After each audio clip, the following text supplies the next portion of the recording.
Saludos amigas y amigos, te habla Julio Jiménez Hedler en X, en YouTube y en Patreon, @Julio Coco. Este es el beta político que muchos pidieron, tardó un poquito pero había que esperar, ya se los voy a explicar, así que búscate un café y ponte cómodo porque esto te interesa.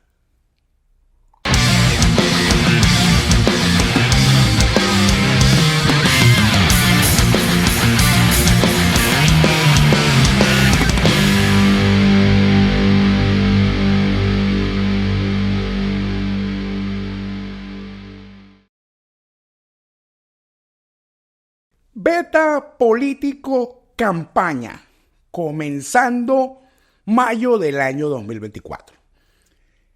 Como todos sabemos, y lo expliqué en mi último beta político y en los microbetas, una vez tanto María Corina Machado junto a la plataforma unitaria tomaron la decisión de que el candidato provisional en la tarjeta del partido Mesa de la Unidad Democrática, el señor Edmundo González Urrutia, es definitivamente el candidato unitario de la oposición venezolana para las elecciones del 29 de julio del año 2024, de este año, a poco menos de 3 meses.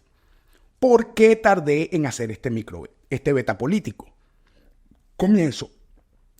La candidatura del señor Edmundo González Urrutia era una candidatura provisional que fue permitida en el marco de una negociación con el chavismo con miras a ser sustituido por Manuel Rosales.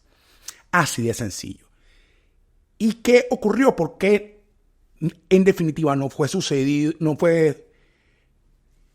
cambiado por Manuel Rosales? Por los siguientes eventos. Primer evento, y hay que decirlo, lo dije en la red social X y lo confirmo.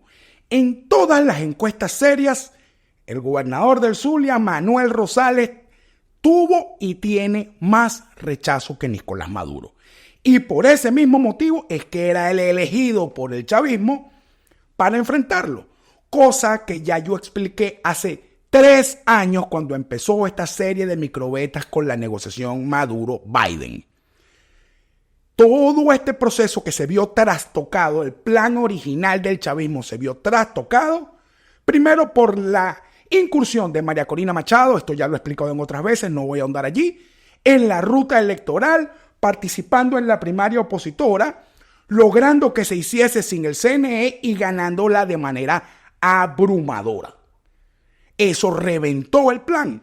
¿Cuál fue la respuesta del chavismo? La inhabilitación total, luego de que Estados Unidos la forzara a ir al TCJ con la promesa de que en las negociaciones allí la iban a habilitar, cosa que no ocurrió. Una vez hecho todo ese proceso de inscripción donde tampoco permitieron a la primera candidata que fue designada por María Corina Machado con el apoyo de la plataforma unitaria, que fue la profesora Corina Lloris, hubo que convencer al ex embajador Edmundo González Urrutia de que aceptara algo distinto a la candidatura provisional, cosa que comenté en 2014, en 2016, en 2017 y en 2018 y lo voy a repetir. Para una transición en Venezuela y en cualquier país donde no haya Estado de Derecho, donde no haya democracia y que a su vez haya una crisis económica tan grave, la transición tiene que ser liderada por personas de bastante edad, de bastante experiencia, esto hay que decirlo, sin mayores aspiraciones políticas, que contribuir con su experiencia, con sus habilidades, para una transición ordenada. En este sentido, incluso lo dije en su momento, María Corina tiene que apostar porque su sustituto sea alguien, un adulto mayor.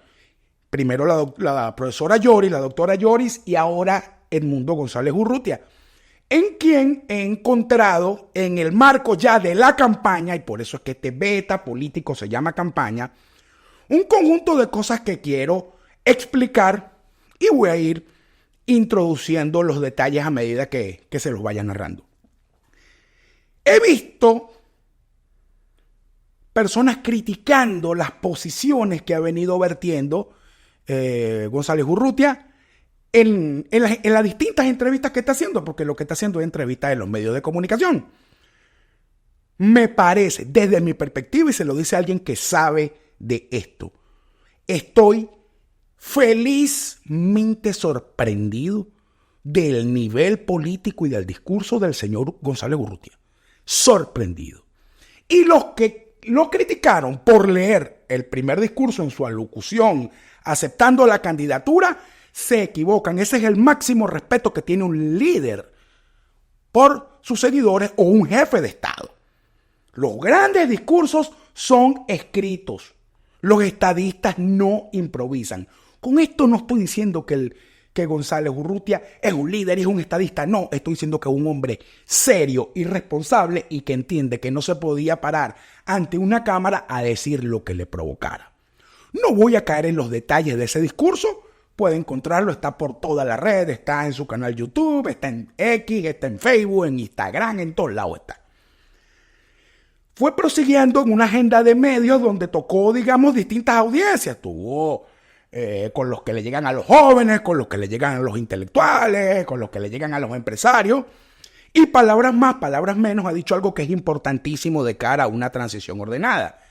Y es que la líder de la oposición venezolana es María Corina Machado y que él es un candidato. Él es el candidato y que él entiende sus funciones en ese marco. Es decir, le está dando cumplimiento al mandato de la primaria, lo cual es una feliz sorpresa porque a nosotros nos han estafado demasiado, sobre todo en los últimos años con la consulta del 30 de julio, con el supuesto revocatorio 2016, que por cierto a mí me volvieron leña en las redes por decir que eso era una estupidez y que no iba y que nos iban a estafar, y otro conjunto de cosas. Y me parece que estamos ante una política que, si bien es cierto, y hay que aclararlo, y yo vine aquí a pararme a decir verdades y por eso estaba esperando este video, que si bien es cierto, esto es producto de una improvisación, porque también la gente se cree cosas en el marco de la esperanza, y lo voy a explicar más adelante, esto es un accidente en el medio de la pugna de poder en Venezuela, donde, como dice el meme, venía buscando bronce y encontramos oro con González Urrutia, y eso hay que decirlo. Incluso de los sectores más radicales, de los sectores más combativos, ya se empieza a ver, independientemente de su posición de cara a la elección 2024, que entienden que ese señor no es ningún gafo. Y eso es importantísimo, y desde mi ángulo, sin desmeritar el tremendo nivel académico y ético de la doctora Corina Lloris, pero es que esto necesita un político, alguien que sepa. Continúo. En esas declaraciones, el González Urrutia ha hablado de efectivamente lo que es una transición en su marco teórico. A la perfección. Usted agarra cada vez que ese señor lo explica en una noticia, en un canal televisivo, usted puede tomar nota porque eso está en todos los libros. Está dando clases de politología ese señor.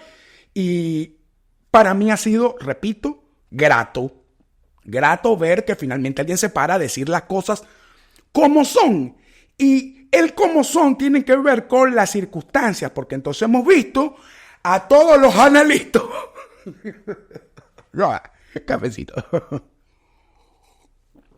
Que venían diciendo que María Corina era radical, que esto y que el otro, que el otro, que el otro, que el otro. Y resulta que María Corina les demostró a todos que construye consensos, que no es radical, que está pegada a la ruta electoral, que cumple acuerdos, que busca soluciones, que es una mujer de consensos y que sigue en la calle en campaña.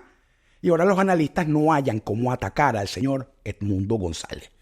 Incluso después que dijeron que María Corina no le iba a apoyar, resulta que ella ya carga el afiche del señor Urrutia en las calles pidiendo el voto para él.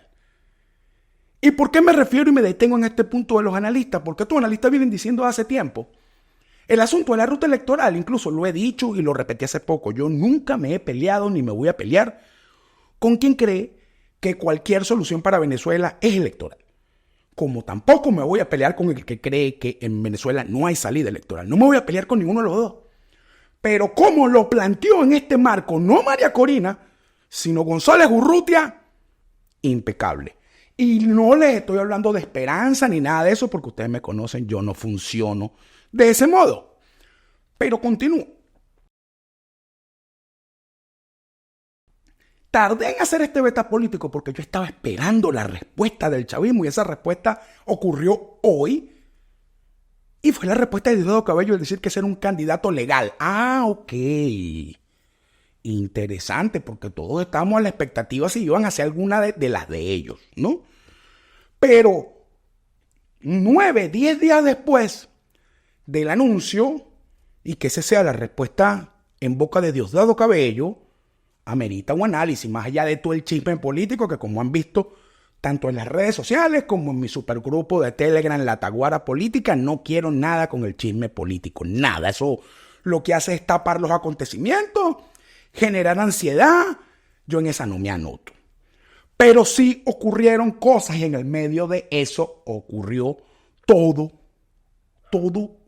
lo de la trama la Isami y los nuevos eventos, donde ya intentan conectarlo, toda esa estafa, mega estafa que hicieron en PDVSA. Yo creo que es uno de los robos registrados más grandes de la historia de la humanidad, porque algunos dicen que fueron 23 mil millones de dólares, otros dicen que fueron 36 mil, una cantidad de dinero que equivale al Producto Interno Bruto de varios países.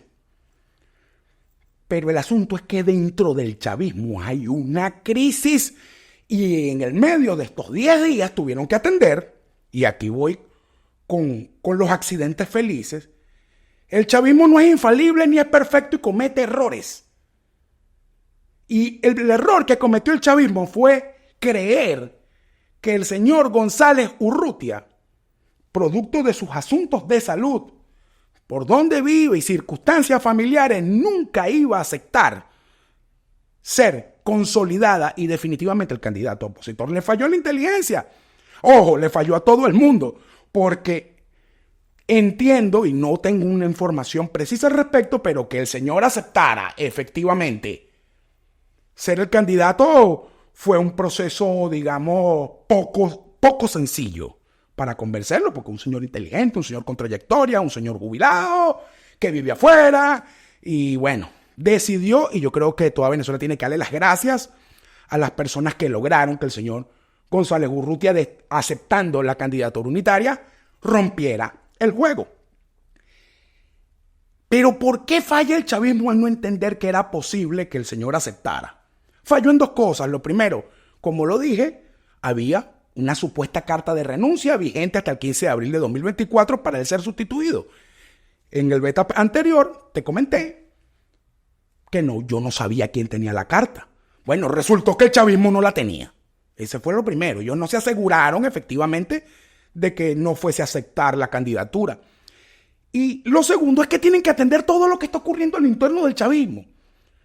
Porque toda esta cacería contra toda esa ala de Tarek El Aissami le tiene desbordados los organismos de inteligencia. O sea, porque por más que sea, o sea, efectivos del SEBIN, del DGCIN, vamos a suponer, no lo sé, presuntamente, personal extranjero y este tipo de cosas para monitorear todos los teléfonos, todos los WhatsApp. Y también están en la cacería y persecución del personal y activistas de 20 Venezuela, donde por cierto el día de ayer agarraron preso a gente portuguesa, lo voy a señalar más adelante. El chavismo está cometiendo errores no forzados, producto de que están pasando muchas cosas a lo interno, están pasando muchas cosas a lo externo dentro de Venezuela y están pasando un conjunto de cosas a nivel internacional y no están pudiendo atenderlas todas en simultáneo. Y en un momento donde, luego de todo lo que está pasando, todos los chavistas no saben cuándo les sale su número también. Porque es como yo siempre cito a Smolanqui. O sea, uno el que está contra la dictadura, uno sabe que en cualquier momento le sale su número, le rompen la puerta de la casa y se lo llevan preso. Pero es que ahora los chavistas también tienen un número y no saben cuándo les va a salir la rifa.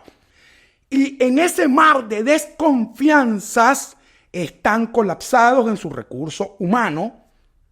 Ustedes saben que no me pueden cerrar el canal YouTube si digo lo que realmente son y lo que pienso al respecto. Su recurso humano, su recurso tecnológico no es ilimitado. Y que durante todos estos años nos hayan hecho ver que son infalibles, impenetrables y todopoderosos, no es cierto. Así de sencillo, no es cierto. Tanto que no es cierto que fíjense que ahora voy a entrar en el tema de este beta político, la campaña. Y por eso que este beta político se llama campaña. Cafecito ahí.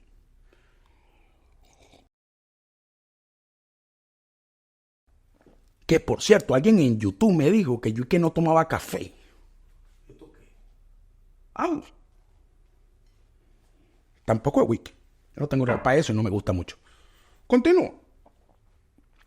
También tardé en hacer este beta político porque quería ver reacciones.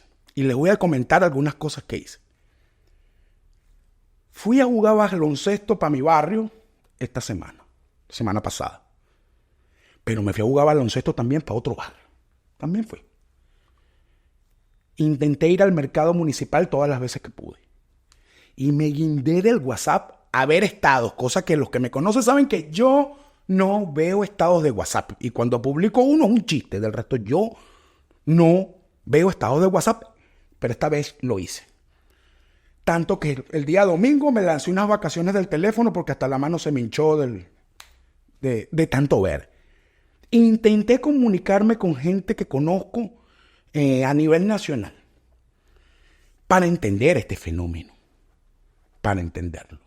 Y en el medio de eso, el acto de María Corina o los eventos y los actos políticos de María Corina en el Estado portuguesa que fueron un crack igual que el que hizo el año pasado en Barinas y que fue el punto de quiebre para reventar en la primaria. ¿Y qué pasa con esta campaña? Fíjense ustedes que incluso yo lo puse en mi cuenta X.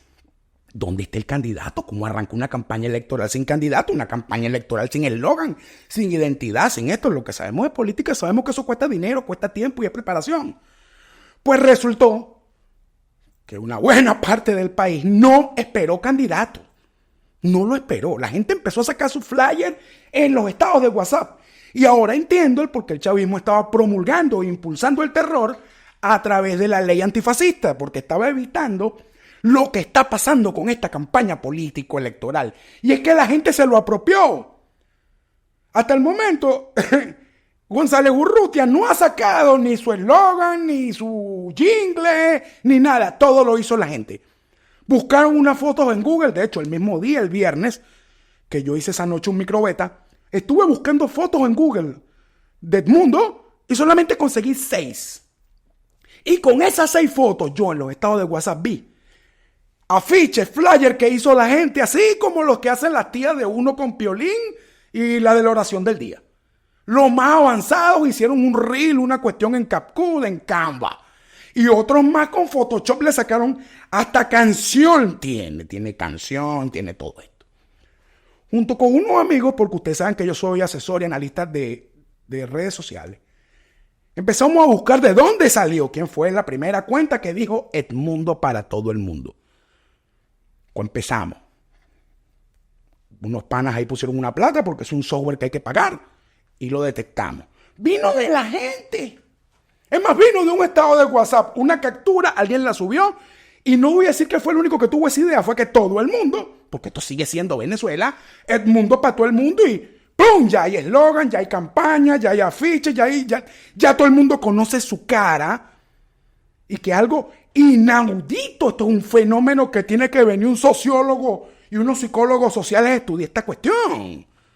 Señor, ¿cómo alguien que nadie lo conoce, en una semana lo conocen 15 millones de personas? Entonces me dicen, no, ese es el poder de las redes sociales. Sí y no. Porque esto no fue un asunto de la red social pública como X o como Facebook o como Instagram. Fueron los estados y cadenas de WhatsApp, con memes incluidos. Y fíjense entonces que en una de esas entrevistas que le hacen a Urrutia, a González Urrutia, Gaby Ora, a quien le mando un saludo, ella también me tiró una muy buena fotografía a mí en algún momento, le echó esa captura, el señor dándole comida a las guacamayas, ya. arrancó una campaña sin el candidato. Esto es inédito. Esto tenemos que prestarle atención, tenemos que estudiarlo y tenemos que verlo en la circunstancia psicosocial que existe. Porque entonces cuando le digo que me guindé a hablar por WhatsApp y que me fui para el barrio y que me fui para el mercado, es porque quería entender qué está pensando y sintiendo la gente. Quedé en shock. Quedé en shock. La gente sabe que las probabilidades de que haya un cambio de gobierno a raíz de la victoria electoral de Edmundo González Urrutia el 29 de julio son casi cero. La gente lo sabe. Entonces yo me preguntaba, ok, si la gente sabe que está complicado, que está difícil, saben que estos tipos son malvados, que alguna cuestión van a inventar para detener este tsunami social, pero ¿por qué quieren votar? ¿Por qué quieren votar? Y yo no lo entendía. Y se lo digo a usted, mi querido suscriptor, mi querida suscriptora. No lo entendía porque uno está acostumbrado, o por lo menos yo, a ver la política desde arriba como un ajedrez y no es así. Y no es así. Y no es así. Y voy a hablar de cómo funciona la política en Venezuela, que finalmente lo entendí. Las estrategias políticas en Venezuela no suponen tener un plan A o un plan B y si ocurre A, hago C, si ocurre X, hago Y. No, esto es una cuestión como el baloncesto o como el fútbol. Es quien tiene la pelota en la mano. Entonces, si la tiene Michael Jordan en la mano, él lo resuelve porque tiene el talento, la experiencia, el temple para ganar el juego. Pero si Jordan no tiene la pelota, perdían los Bulls. Quedó demostrado. Y eso es lo que ha venido ocurriendo en la política venezolana, que el chavismo siempre tiene la pelota en la mano. Y nosotros tal vez estábamos tremendamente equivocados al creer que los tipos son unos súper estrategas, que se la saben todas, que están preparados para todas las situaciones. Y eso no es verdad. Lo de ellos es tener la pelota en la mano para jugar. ¿Y qué pasó? Que en lo que María Corina asumió la ruta electoral y dijo que iba a la primaria, perdieron el balón un ratico. Perdieron la pelota. Y María Corina anotó. Con eso no ganó el juego, pero anotó. Y eso es como el básquet entonces, que de repente uno va perdiendo por 30 puntos, pero tu equipo va perdiendo, pero vino el jugador y hace una jugada espectacular y todo el mundo se animó. Eso fue lo que pasó. Ahora, sacó el chavismo y la respuesta fue la inhabilitación, una jugada que para ellos es de rutina. Perseguir, reprimir, apresar, aterrorizar. Eso es lo que ellos hacen cuando tienen la pelota en la mano. Ahora, cuando le volvieron a quitar el balón, ellos pensaron realmente que María Corina iba a abandonar la ruta electoral rápido. Y ahí le volvió a quitar la pelota y jugó a la política que todo el mundo criticó que María Corina nunca había hecho. La hizo y les quitó la pelota. Y esa pelota hoy se llama Edmundo González Urrutia. Saca el chavismo. No han podido responder, pero tienen la pelota. ¿Y cómo van a responder? Con represión, con terror. No pueden hacerlo. Ahora, de momento, y quiero alertarlo, me preocupó muchísimo que la periodista Indira Urbaneja haya dicho que es posible que el candidato unitario de la oposición, Edmundo González Urrutia, pueda morir de un infarto. ¿Qué es eso? Porque hace unos días estuvo por aquí el fiscal de Rusia que es experto en esa clase de cosas. A mí me hizo mucho ruido que esa señora dijera eso. Hizo mucho ruido. De verdad que sí. Hizo mucho ruido. Solamente quería señalar eso. Continúo. Cosas que hay que decirles en el tiempo porque uno sabe cómo son las cosas. En este momento el chavismo tiene la pelota. Tienen el poder. Tienen las instituciones, tienen esto, tienen lo otro. Y la respuesta de los Estados Unidos que fue, bueno, eso ya lo expliqué en el beta anterior, no lo voy a repetir, le devolvió las sanciones y que todo el mundo caiga allá. En el caiga allá y el asunto de la ISAMI En el medio de esas dos cosas, el chavismo está comenzando a colapsar. Eso no significa que no juegan o que siempre van a jugar mal, no. Estoy diciendo que algunas cosas se le van a ir por la costura. Y entre las cosas, y prosigo, que se le están yendo por la costura, es que ellos pensaron que la persecución contra la plana mayor, contra el equipo nacional de 20 Venezuela, contra el primer anillo político de María Corina Machado, iba a sembrar el terror total en 20 Venezuela, y resulta que no. Resulta que no. E hicieron ese acto estruendoso en Barinas. Por lo menos yo vi las fotos de Guanarito. Guanarito es un pueblito. Si tenía esa cantidad de gente en esa calle, es porque nadie se quedó en su casa. Estaba todo Guanarito ahí. Y vi lo que dijo el muchacho chavista, vi lo que dijo el otro. Y yo dije, ay, no vale. No, aquí la gente no va para atrás, pana. Aquí la gente no va para atrás. Esto le está saliendo genuinamente mal al chavismo y nadie lo esperó. Me incluyo, nadie lo esperó. Entonces metieron preso a activistas de 20 de Venezuela en portuguesa. Oye, vale. Entonces María Corina anunció en Yaracuy. Bueno, iba a reventar las calles María Corina Machado y al otro día van a agarrar presos gente de 20 Venezuela de Yaracuy. Y sin embargo, a esta hora la gente de 20 Venezuela está trabajando para la visita de María Corina en Yaracuy. Eso no es terrorismo, eso no es traición a la patria, eso es campaña político-electoral. Y cuando uno ve esas cosas y ve todo este fenómeno social, antes de continuar con mi análisis, le voy a decir lo siguiente. Yo creo genuinamente que el chavismo en algún momento va a hacer algo y va a patear la mesa y esto se va a ir al cuerno. Pero yo no voy a hacer lo que hice en la primaria, que decidí todo a última hora. Yo sí voy a votar, lo digo de una vez, por el señor Edmundo González Urrutia, si las condiciones están dadas. No vuelvo a la política, no soy activista, no me voy a sumar a la campaña política, pero yo sí voy a votar y lo digo de una vez. ¿Y por qué?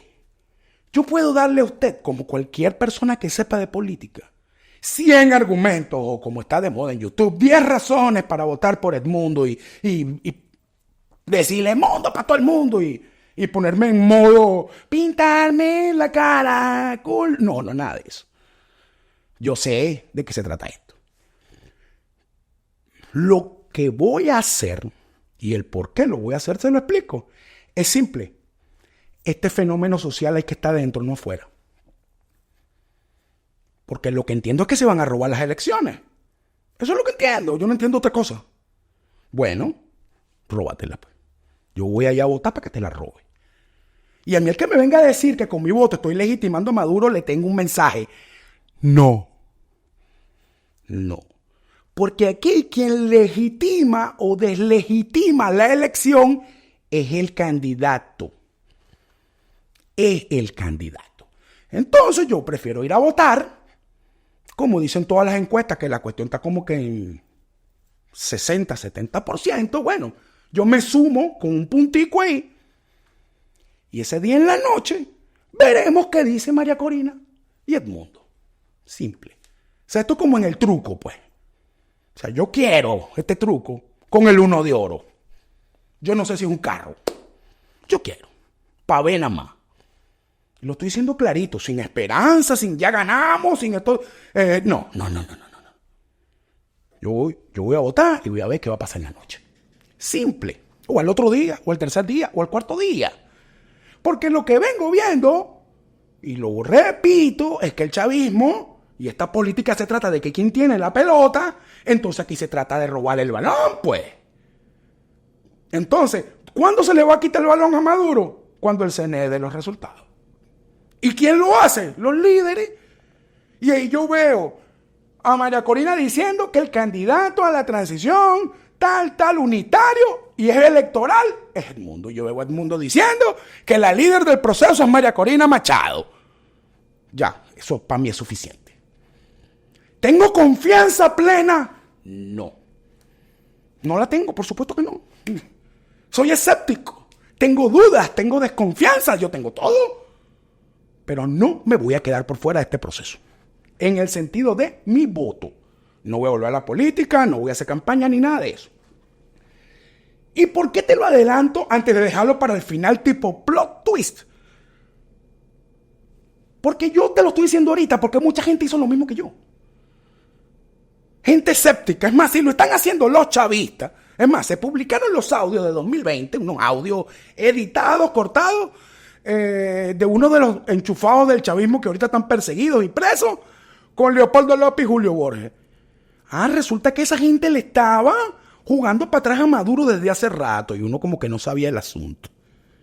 Porque yo escuché los audios no, aunque ellos están presos por un poco de dinero que se agarraron, en los audios no dice nada de plata. Y si Leopoldo, Julio Borges agarraron plata, que se sepa, que saquen todo. Yo no le tengo miedo a eso. Pero eso no fue lo que yo vi en los audios. Entonces, ¿qué me pongo yo a pensar? ¿Qué está pasando dentro del chavismo? Y si eso fue en 2020, ¿cómo está el chavismo hoy con Tarek El Aizame preso? Y fíjense ustedes algo increíble. Hay 4 expresidentes de PDVSA perseguidos por corrupción por el mismo chavismo. Comenzando por Rafael Ramírez, que lo montó Chávez. ¿Y quién montó al Aizame? ¿Quién montó al otro? Y yo veo que cada vez que Tarek William da una rueda de prensa de lo del caso del Aizame, más allá de todo el conjunto de cosas que dice, yo quito todo eso. Es que el monstruo de la corrupción se los está tragando y los está colapsando. Y yo me hago esta pregunta, yo creo que usted se la hace, ¿ustedes son reales? Repito, hay quienes dicen que son 23 mil millones, otros dicen que son 30 mil, 36 mil. Yo no lo sé. Lo que sí sé es que la única manera de esconder esa cantidad de dinero es que sean criptoactivos en un pendrive, que puede estar en cualquier lado. Y yo creo que ahí es donde está el problema. ¿Dónde están los reales? Como dijo Luis Herrera hace muchos años. Solamente que ahora, bueno, hay esos monederos físicos, le llaman. ¿Cómo está eso allá adentro? Mire, lo único que yo puedo hacer, y ahora sí lo voy a decir con cierta desesperación y lo voy a explicar, lo único que puedo hacer es votar. Y así lo entendí de toda la gente que hablé. Eso fue más o menos el mínimo común múltiplo. Todo el mundo, bueno, pero ¿qué más podemos hacer? ¿Qué vamos a hacer? Lo único que podemos hacer es esto. Bueno, yo voy a votar.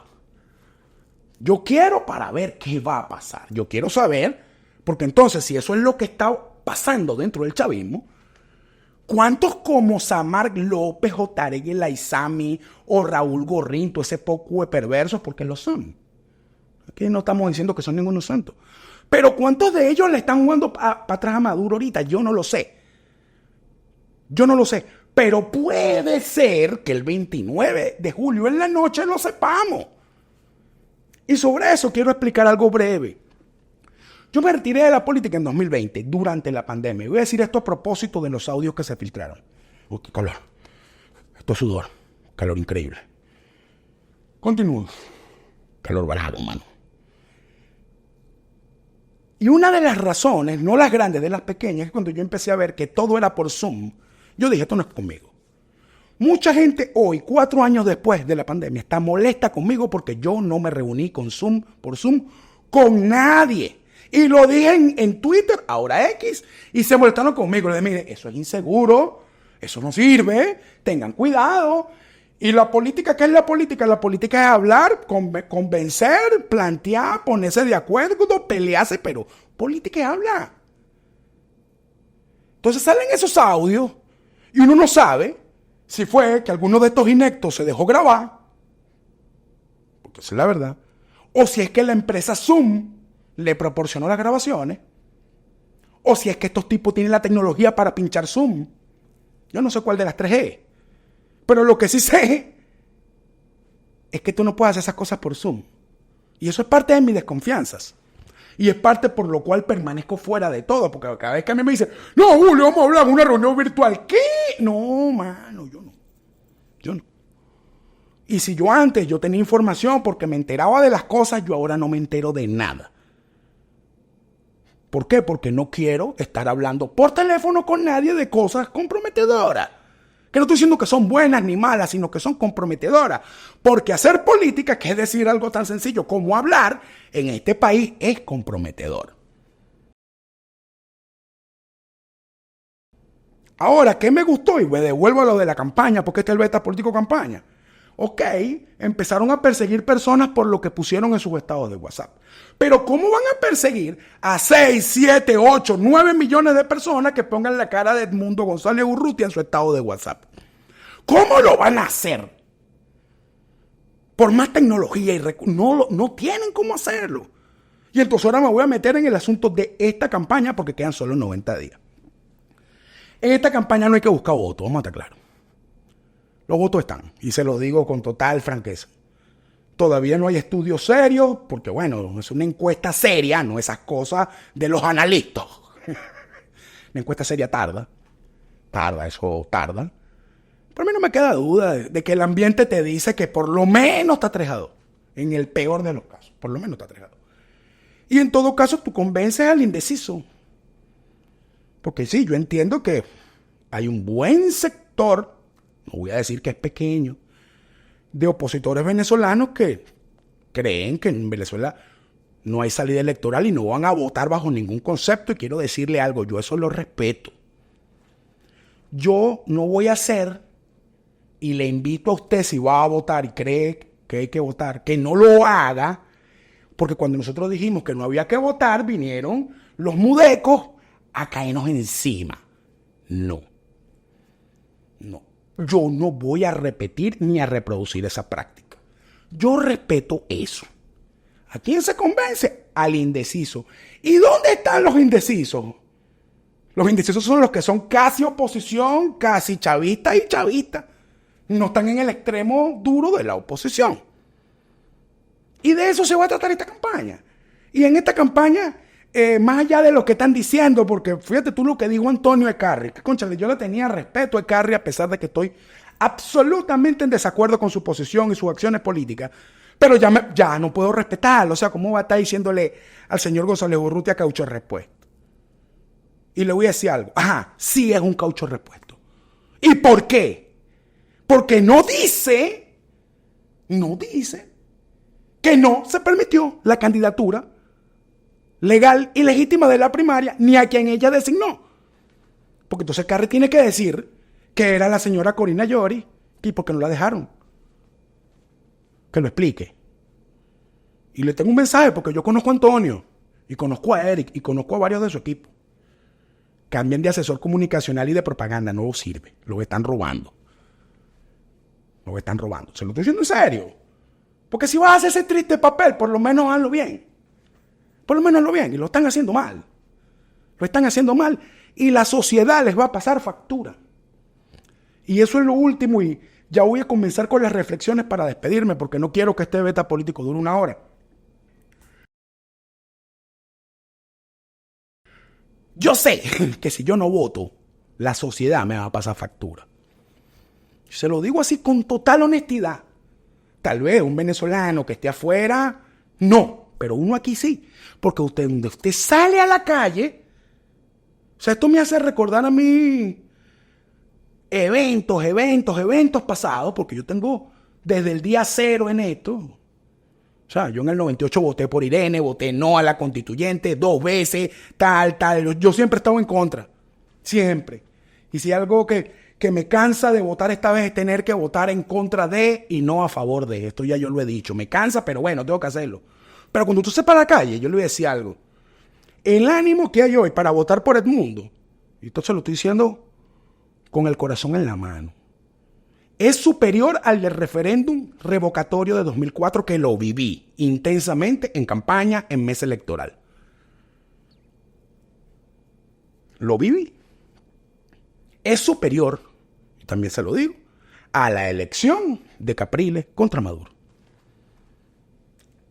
A 3 meses de la elección de Capriles contra Maduro, de Capriles contra Chávez, este ambiente no estaba.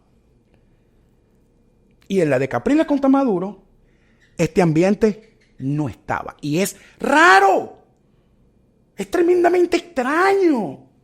Es sumamente extraño, mi querido suscriptor, mi querida suscriptora, que hoy que las condiciones son mucho más adversas, la gente esté más animada a votar. Esto es una loquera. Venezuela es un cuero seco, como dijo alguien alguna vez. Y si yo no voto, entonces poca gente me va a venir a decir cosas a mí y cosas que me van a doler de paso, porque posiblemente si no lo decido conscientemente me voy a afrontar a un juicio que, como me lo dijo alguien, cóchale, tú que tienes tantos años peleando no vas a echar la última pelea. Y yo, oye, mano. ¿Y sabe quién me lo dijo? Me lo dijo un chavista de un consejo comunal. Yo me quedé loco. Y todo el que ha estado en la calle y viendo... No Twitter. Twitter es otra cosa. No X. Creo que está percibiendo lo mismo que estoy percibiendo yo. Y voy con mis reflexiones. La primera reflexión. Esta campaña va a ser única y exclusivamente para tener la maquinaria total de la defensa del voto, lo que María Corina llama los 600K. Y le digo algo. Si yo hubiese salido sorteado como miembro de mesa, voy, hago mi curso y estoy al turno. Porque si no van a poner un chavista. Y se lo estoy diciendo con conciencia. Con esto no estoy mandando a nadie, estoy diciendo lo que haría yo. Lo segundo, yo he trabajado bastante, yo empecé de testigo, tal. Yo hice toda la escalera, ya yo pasé por ahí. Pero aquí esto es fundamental, lo de los testigos, en condiciones mucho más adversas que las anteriores, y ahí es donde el chavismo se va a afincar con su maquinaria de miedo y de persecuciones. Y si alguien me pregunta si hay plata para esa campaña, hay que metérsela a todos los testigos. No gastar ni en un afiche, ni en una franela, ni en una gorra, ni en un camión haciendo contaminación sonora. No, gasten todo en el cuerpo de testigos. Eso es lo segundo. Y a los que ya están en ese proceso, mire, mano, ustedes son la reserva moral de este país, sin duda alguna. Se lo digo, sea del partido que sea. Se lo digo en serio y se lo estoy diciendo 3 meses antes. Porque ¿ahí dónde está el asunto? ¿Ahí dónde está? Tercera reflexión. No se pelee con nadie. Muy en serio. Si alguien viene a usted, no, que yo no voy a votar porque... No va a votar, no vote. Listo. No se faje en una discusión con nadie. En este proceso todas las decisiones son tan humanas que nadie va a poder convencer a nadie de lo contrario. Ahora, si alguien le pregunta con curiosidad porque está intentando tomar una decisión, usted le responde lo que crea conveniente. No se busque lío. O sea, en un momento de tanta persecución, de miedo, de incertidumbre, de que no sabemos qué va a pasar, y vamos a estar peleándonos nosotros mismos. No. Y de paso, en un momento en que el chavismo está peleando y ellos adentro, no. Alguien pudiera decirme, oye Julio, pero es que tú te la dedicaste a Manuel Rosales en las redes. Sí. Y a los que preguntan y me dicen que fue por plata. No, fue por placer. Porque había que hacerlo. Porque si no hubiésemos hecho eso, si gente como yo, sin ponernos de acuerdo, no lo hubiésemos hecho, no tendríamos como candidato a Edmundo González Urrutia. Simple. Ahora, ¿me lo disfruté? Por supuesto que sí. Tengo mis razones para eso. Y fíjense que yo les dije que yo prefería cortarme un brazo antes que votar por Rosales. Por el señor Edmundo yo no dije nada. Y voy con la otra reflexión. Ese fantasma sigue vivo, y sigue vivo con el nombre de Enrique Márquez. Lo estoy diciendo aquí por la calle del medio. Incluso él mismo lo dijo. Que él no iba a apoyar a Edmundo porque en algún momento el chavismo podía retirarlo y entonces la opción era él. No. Y se lo digo ahora. Hay probabilidad de que el chavismo desinstale la candidatura de Edmundo González Urrutia. Sí, por supuesto que sí. Pero si el candidato Enrique Márquez, voy a decir exactamente lo mismo que dije de Rosales. Me tienen que cortar un brazo para yo votar por ese señor. ¿Entiendes? Porque no está jugando de buena fe, pues. No está jugando de buena fe. Otra reflexión.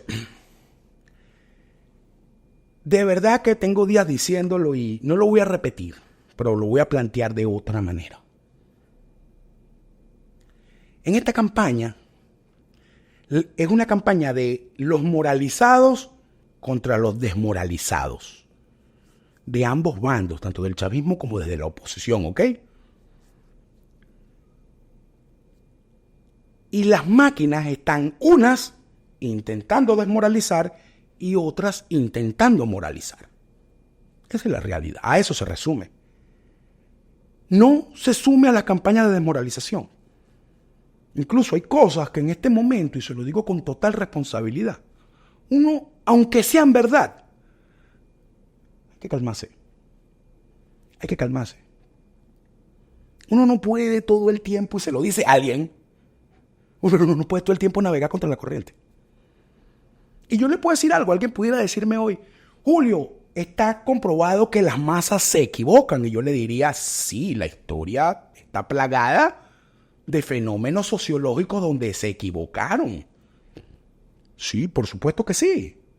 Pero también está plagado de eventos donde no se equivocaron. Y eso uno lo sabe 10, 15 años después. Uno no lo sabe antes. Y yo estoy como que medio molesto porque ahora todo el mundo puede ver el futuro. Bueno, pero si todo el mundo puede ver el futuro, entonces le voy a decir yo a estos periodistas y a los youtubers estos que pueden ver el futuro. Bueno, díganme quién va a ganar la final de la NBA para yo ganarme una plata apostando. Porque aquí la única verdad es que hay incertidumbre. Y cuando hay incertidumbre, ¿de dónde uno se agarra? De lo que uno puede ser y hacer para tener certidumbre. Y mi certidumbre hoy, porque yo tengo más preguntas que ustedes, porque por entender un poquito más de todo esto, tengo más preguntas que ustedes. Yo no me las sé todas ni nada de eso.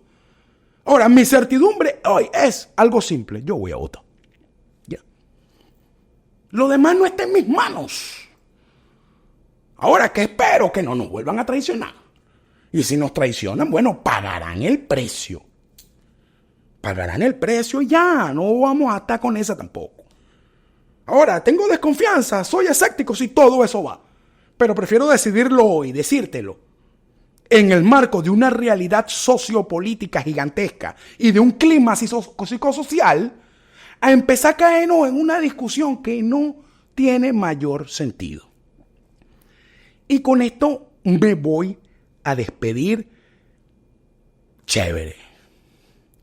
Mire, ustedes me conocen, yo no hablo de esperanza ni de ese tipo de cosas porque digamos que yo soy una persona diferente. Pero la esperanza existe, la fe existe, todo eso es cierto y hay un clima, hay un ánimo. Mire, si usted no lo tiene, no se sume y ya. Pero no se pelee con nadie. Por favor. Porque aquí de lo que se trata es de que pase lo que pase el 29 de julio, el capital político, estructural y el liderazgo que se expresó en la primaria del año 2023 quede, eso sí, una siembra para el futuro. Y si alguien me pregunta hoy, yo no voy a votar para ver qué va a pasar el 29 en la noche como tal, sino porque yo creo que esa es la mejor manera de regar el arbolito que se sembró. Y lo veremos. Yo creo que lo vamos a ver y tal vez no lo veremos este año. O tal vez sí, no lo sé. Y estoy feliz por no saberlo. Porque si supiera que no, bueno, no. Si supiera que sí, bueno, sí. No lo sé. Y por eso yo voy a poner mi semillita también con mi voto en el marco de esta campaña. Te habló Julio Jiménez Hedler en X, en YouTube, en Patreon, @JulioCoco, en Instagram, @julio.coco. Por favor, déjame tu comentario, apóyame con un like para el algoritmo.